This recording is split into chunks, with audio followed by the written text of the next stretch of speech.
Welcome back to SEO Conspiracy. Hello, Mr. Dixon Jones. Bonjour, Laurent. How are you? I'm very well, thank you. Yeah, And yourself? Yeah, I'm great, thanks. Yeah. Well, what's the topic? Supplemental. Well, you said at the end of forgive last my one you were going to talk about the complementary index. I think Yeah, you mean main index versus supplemental index. In French, we say index complémentaire. So complementary is actually not complémentaire at all. Complementary in English means salutation, right, or something like that, right? Yeah. Okay. So what's conspiracy? That they exist, they don't exist, or So, certainly, it used to be very obvious 5-6 years ago that there was a main index and a supplemental index. They kind of showed you it, but they kind of lost it around about caffeine, was it? Where you kind of couldn't see the difference anymore. But I still think that there is a quality threshold that you're only going to get your pages recrawled on a regular basis if it gets into what you might consider the main index. I think there is still a whole load of rubbish out there on the internet that Google says, okay, I know it's there, I can't be bothered to go back because it's got to control its resources. So and also once you say, okay, I don't really care about 95% of the internet, and let's face it, it's going to be at least 95% of the internet, and I would say it's probably 99% of the URLs on the internet are completely worthless. Then if you concentrate on the 1%, then you can do a lot more algorithms, maths. You can send over natural language understanding routines, and you can work out PageRank metrics better, and you can try and do a lot more hard programming and analysis of a very small amount of the data, rather than trying to do that on all the wasted stuff. So it makes sense, absolute sense, for Google to maintain an index which is just there for storage, supplemental one, and a main one for which they can spend some more energy on analyzing. I'm going to give you guys a pro tip. Go on. Very big one. You can see it. Before, again, it was written. This URL is in the main index. This one is in the supplemental. And it disappeared. How do you do it? Well, here's my pro tip. On websites, some websites use Google, not the custom search Google, but the real, like, you pay Google to use their index, and those websites have access only to the main index. So, for example, in France, we have all the phone companies. Mm-hmm. Most of them use Google, and if you do a site, the operator site, on one of those Googles throughout the portal, you're going to access the main index. Only. It's only the main index. So you check on Google the site operator, you're going to see everything. Yeah. On the Google used by that website, you see only the main, and here you go. You see the difference. Okay, that makes sense.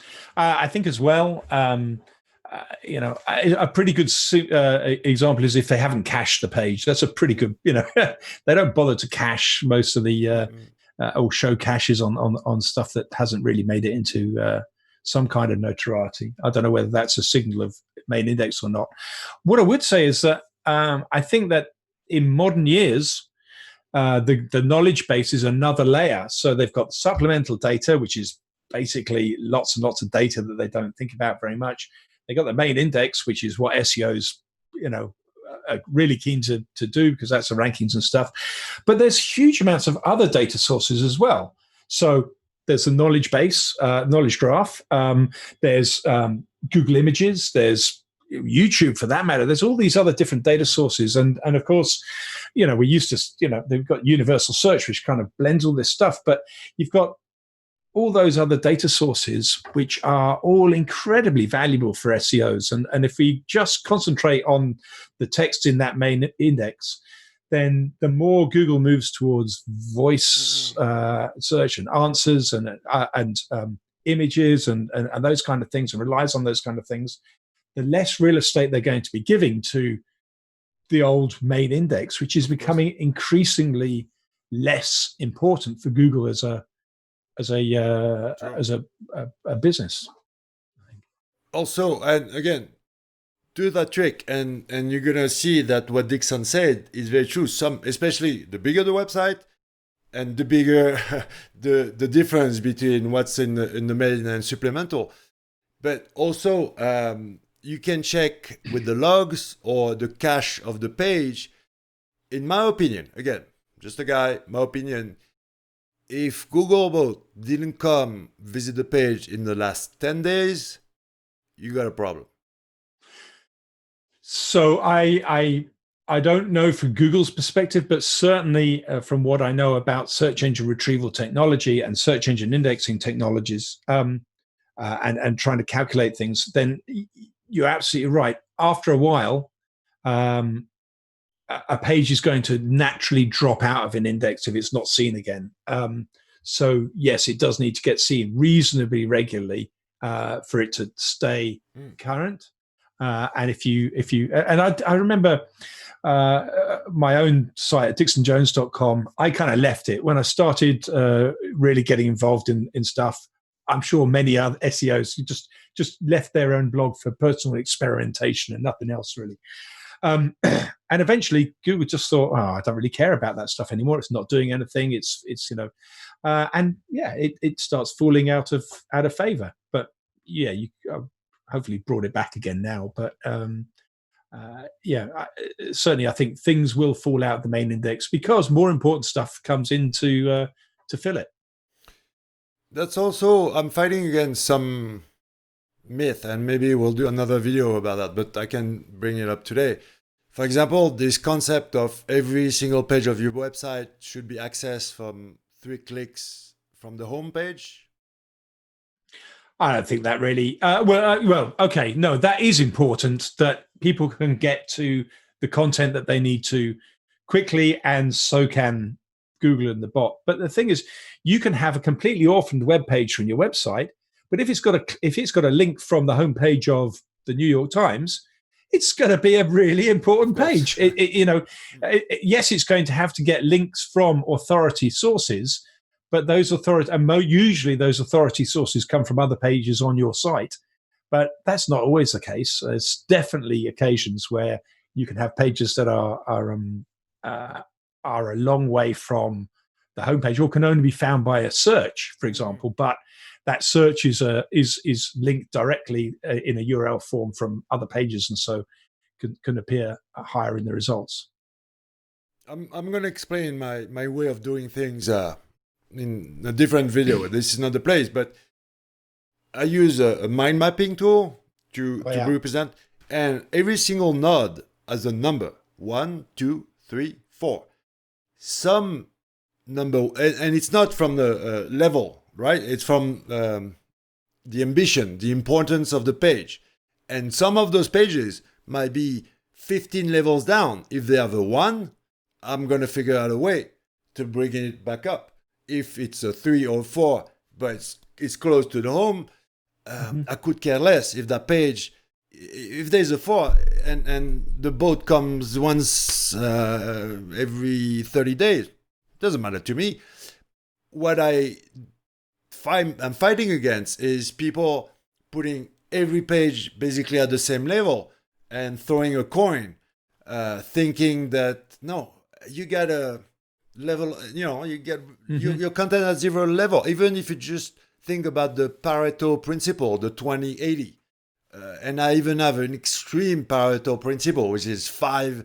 I think only 5% of your pages are really doing maybe 60 or 70% of the business. And then if we bring back the 15%, we go back to that principle, which is the law of nature, law of business, law of... It's going to be difficult to fight against the Pareto principle. So, well, of course, you can find out you can still find out the relative page rank of all your pages. And you can do it in a whole load of different ways.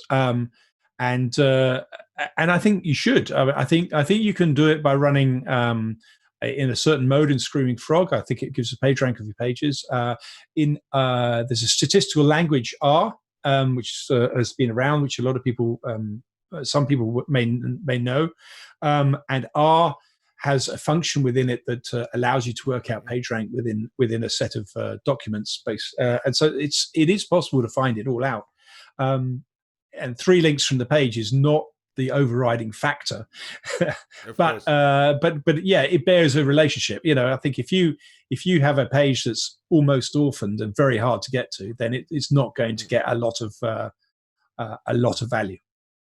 Back in the days before, when we did websites with our 10 fingers with HTML, Dreamweaver, for those who remember, we had to structure the website well. Then CMS, WordPress, Magento, PrestaShop, all those, they didn't care about structure, and it's a big mess. And now I'm trying to bring back the spirit of the old days to build a very well structured with silos, well isolated. And I know it's a trend that's coming up in the English-speaking world, but us, the French, we've been doing it since 2012, precisely since I've been doing it since 2007. And 2012, I did a public talk and started this whole trend. And InLinks is one of those child of my. I can claim that I was one of the first one into that. I think trend. Fred will have an argument with you. He'll say, but I mean, we was talking. I was talking about site structures, very very early days. From a human perspective as well. But I think that what is really important is that you don't just rely on the site structure, your navigation structure. Yes, it should be well formed and formed in silos of concepts. But I think it's also really, really important to understand that Google is understanding content within the main body text and is chunking those pages. So there's quite a lot of research that says if you've got a body of text and you're trying to analyze it, it's better to analyze it in sections than it is to try and analyze the whole page and treat it as one idea. There's lots and lots of different ideas, and that's kind of where named entity recognition became a big thing. And all those little sections are very important, because if you've got a link in this section that happens to be talking about blue coins, and then this one down here that's talking about cryptocurrency, those are 2 different links in 2 different contexts. And that's an important distinction to be had. So I think links in pages can give more meaning sometimes than links in the navigation. That's not to say that I don't disagree with it. Of course, the navigation is hugely important for the human and for a search engine to try and understand structure. But those internal links on the page really are gold mines of information if a machine can properly interpret the meaning of those links. The biggest and going back to that Fred argument, I get a lot of people saying, "Oh, they figured it out before me." Well, sorry guys, I was the first to say it. So whatever you want, but more important, a lot of people got tricked into this siloing thing, which is not the secret. The secret is who is in relation to what and why. You can have all the silos in the world. But if it doesn't match, if more important is, again, behind this phrase, there is a whole who is in relation to what and why. In the page, around the page inside the site, and around the website. If you're able to understand everything that's beyond that, that's it. Yep. That's it. And the way that HTML is written as well is it is in boxes and boxes and boxes and boxes. It's ideas within ideas within ideas within ideas.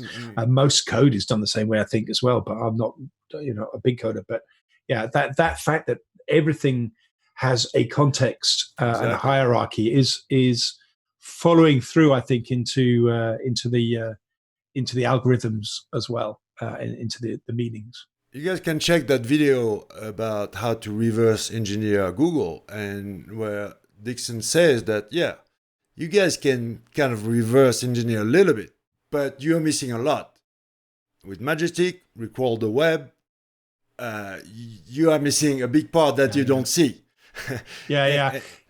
Oh, in the PageRank video, yeah, which is well worth watching, I think, only because I learned so much when I wrote the whole damn thing that it was a really good lesson in humility to myself, I think. You can only find out so much by analyzing your own website. You find out so much more if you analyze the whole internet, but that's not an easy thing to do. Okay, we got a little bit sidetracked, but very interesting conversation. And to finish up on this main versus supplemental index, I don't think it's a myth. I think it's real. It makes sense from a technological point of view, and you are a lot more expert in that. But even from just, again, I see it. And even if it doesn't appear on the SERP, I give you the trick to check it out, and you'll see by yourself that a lot of pages of your website, if you have a big website, they are not in the main index. I'm pretty sure that there's a much clearer way of seeing. There's another obvious way of seeing the supplemental index, or maybe someone can put it down in the comments. Other blindly obvious ways of seeing the supplemental data. No, but again, we said that if you check the logs and if your page is not crawled in the last, I say 10 days, but whatever everybody has to figure it out. Like we said before, steal what we say, don't copy what we say. Yeah. Okay, what are we on next time? Okay, next time we're gonna talk.